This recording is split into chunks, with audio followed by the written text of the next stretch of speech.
ব্রহ্মভক্ত মহাশয়, সব ত্যাগ না করলে ঈশ্বরকে পাওয়া যাবে না? শ্রীরামকৃষ্ণ সহাস্যে, না গো, তোমাদের সব ত্যাগ করতে হবে কেন?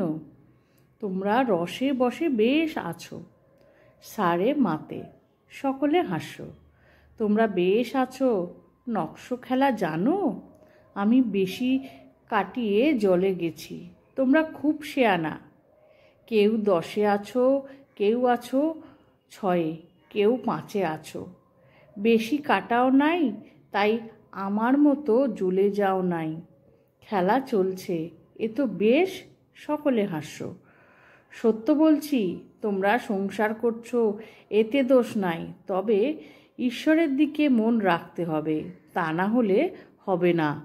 এক হাতে কর্ম করো, আর এক হাতে ঈশ্বরকে ধরে থাকো। কর্ম শেষ হলে 2 হাতে ঈশ্বরকে ধরবে।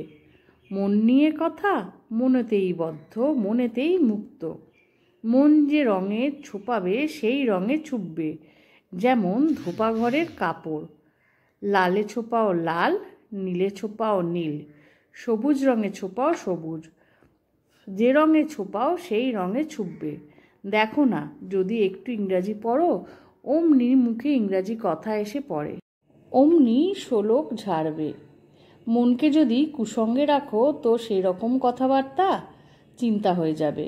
যদি ভক্তের সঙ্গে রাখো, ঈশ্বর চিন্তা, হরিকথা এসব হবে। মন নিয়ে সব। এক পাশে পরিবার, এক পাশে সন্তান।